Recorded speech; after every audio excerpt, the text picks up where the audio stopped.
Well, looks like we all survived Valentine's Day and President's Day past week.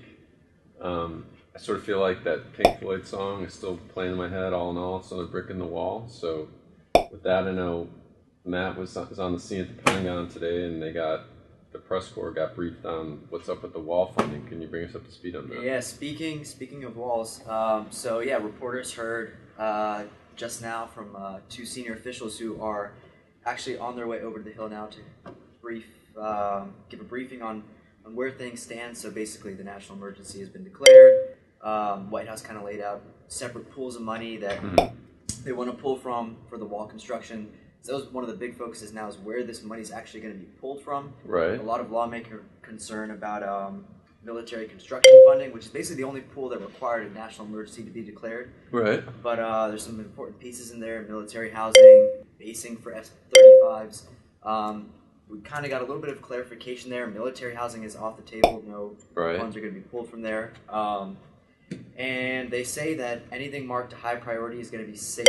So no official confirmation that F-35 basing is definitely off the table, but they said do not expect funds to be pulled from it. Right. But yeah, so it's basically $3.6 billion from military construction, $2.5 billion from the DoD's drug interdiction fund, which technically they say has less than $80 million in unobligated funds there, so they're going to have to do some reprogramming. Right. So some tricky things there. They got to basically convince lawmakers about what other programs should have some funds pulled away to kind of fill in this $2.5 billion. But they say they don't even need Congress's approval. They just need to notify them and kind of move forward, because now the national emergency has been declared. So we'll see. So and I guess next week we'll start to see some reaction on that, and there'll be hearings. Yeah. So House Democrats have introduced a resolution to kind of block the national emergency funding. So it's going to be a little bit of a fight, get a little bit testy, but we'll see where all the money falls and how things play out. Okay. All right. Well, that's good.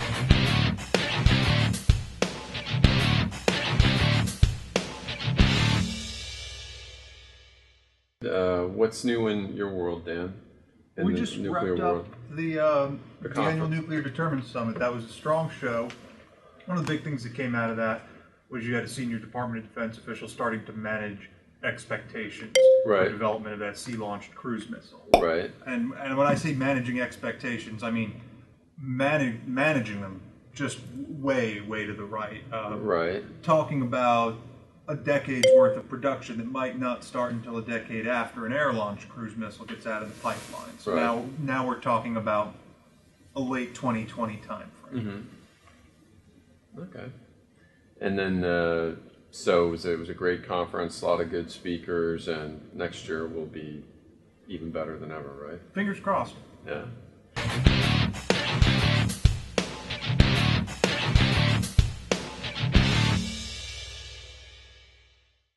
That's good. While you were here in the cold, Rich was out west in San Diego. Much better weather than we had here. I had a snow day and a 2-hour delay for my kids, so... It was actually raining most of the time. Really? It got sunny just as the conference was ending. But it was really nice weather. Lots of those rental bikes all over the place. Oh, that's good. Literally almost tripping over them. Yeah. So... What was the big news out of the show? A lot of Navy brass there. A lot of people showed up. CNO was there, I saw. Yeah, pretty much the entire Navy brass was there. Let's see. The Assistant Secretary of the Navy for Acquisition, Gertz, said that he's creating a new naval innovation cell. Right. So unlike other innovation cells that are all, we're going to come up with fun ideas, he said this is going to be the place that connects all the good ideas to each other. So industry can call them to connect different innovation cells. He's modeling it on an innovation cell from SOCOM, where he used to work. Right. So there's that. And Vice Admiral Moore at NAVSEA said he's working on helping reduce the maintenance availability timing of DDGs. Right. Because only 30% of them are getting out of maintenance on time. So he wants to work on that in the next 6 months. Things like having multi-ship contracts for maintenance, so the contractors have more consistent work. Right. So that kind of stuff. Well, that's good. And then any other big things the Navy rolled out, or was more just good? Anyone say anything about what's going to be in the budget, or they were pretty much hush-hush on that? Yeah, not really talking much about the budget, just a few specific little things. Like these new extra large unmanned undersea vehicles. Right. There's a contract for that announced for the first 4 of these Orcas. Right. And that's going to Boeing. And Lockheed Martin was the other competitor, and they didn't win. But the original contract could go for up to 5, and they awarded 4, so the 5th one might go to someone else. Oh, that's interesting. Yeah. So we'll track that.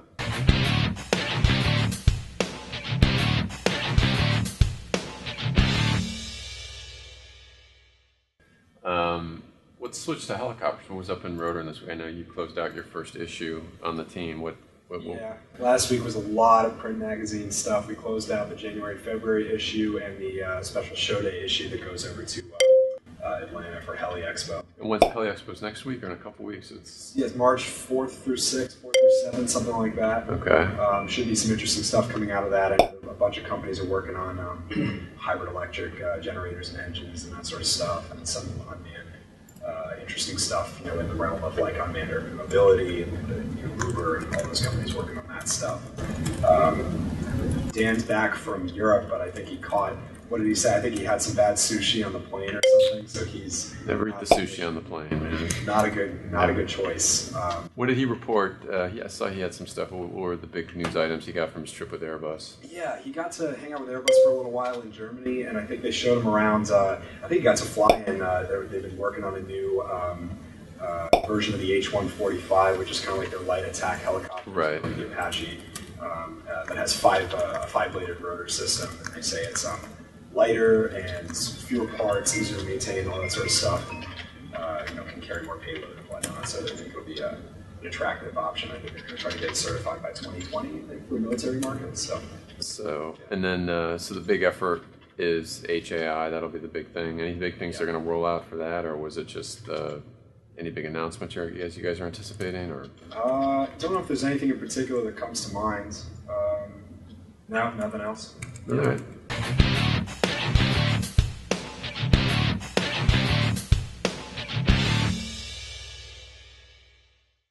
Woodrow, so what's hot in your lane? So it's nice to have the FAA back open and functioning.